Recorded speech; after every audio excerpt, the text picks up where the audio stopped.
Jembatan Pulau Selat Sunda adalah salah satu mimpi besar proyek pembangunan jembatan yang pernah direncanakan di atas Selat Sunda.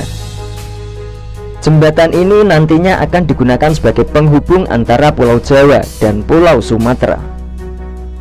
Jembatan yang direncanakan sepanjang 27-30 km ini akan melintasi palung laut Selat Sunda, terhubung dengan tipe jembatan layang, jembatan suspensi dan jalan darat di atas Pulau Ular, Pulau Sangiang, dan Pulau Panjuri.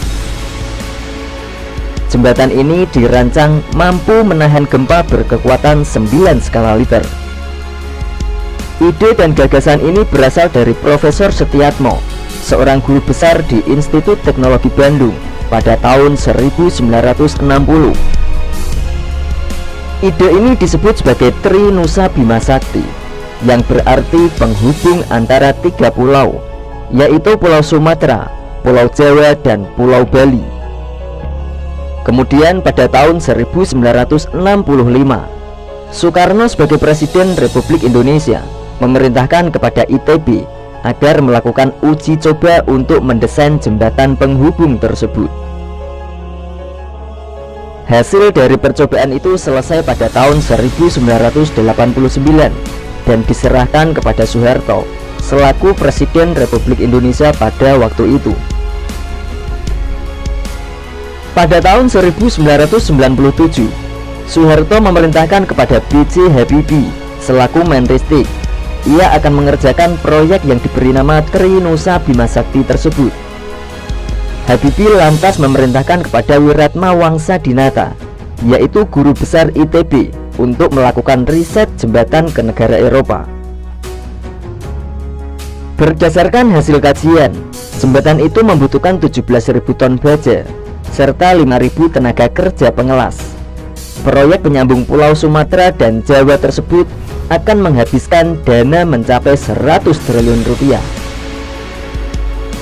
Namun, rencana besar tersebut harus mandek karena krisis ekonomi pada tahun 1998. Pada masa pemerintahan Susilo Bambang Yudhoyono, proyek tersebut dilakukan revisi Peraturan Presiden Nomor 67 Tahun 2005. Maka dibentuklah kembali kelompok studi kelayakan yang terdiri dari soal teknis, tata ruang dan keekonomian, serta sosial. Pada tahun 2007, Grup Artagraha bersama pemerintah Banten dan Lampung membentuk konsorsium PT Graha Banten Lampung Sejahtera yang mayoritas sahamnya dikuasai oleh Artagraha. Kemudian pada tahun 2009, konsorsium menyerahkan hasil prastudi kelayakan kepada pemerintah. Berbeda dengan presiden-presiden sebelumnya, Presiden ke-7 Republik Indonesia, Insinyur Haji Joko Widodo, menolak pembangunan jembatan Selat Sunda dengan alasan jika jembatan ini dibangun, kesejahteraan rakyat sekitar Merak dan Bakauheni akan menjadi sulit tercapai.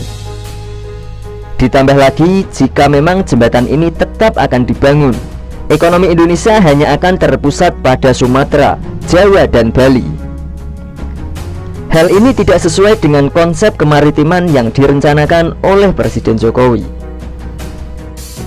Selain itu, pelabuhan dan pengusaha di sekitar Merak dan Bakauheni akan mandek karena lalu lintas yang semula melalui pelabuhan Merak Bakauheni akan beralih menggunakan jembatan Selat Sunda. Belum lagi diperlukan dana investasi yang sangat besar dan teknologi yang tinggi karena jembatan akan melewati palung Selat Sunda dan rawan goncangan gempa karena berdekatan dengan anak Gunung Krakatau. Pemerintah melalui Kementerian PUPR mengatakan kalau penyeberangan kapal Merak Bakauheni masih sangat layak digunakan dan sangat lancar. Menurut Presiden Jokowi, dana sebesar itu bisa digunakan untuk membangun wilayah lain di Indonesia. Lantas, apakah jembatan Selat Sunda dengan panjang 30 km akan terrealisasi di kemudian hari?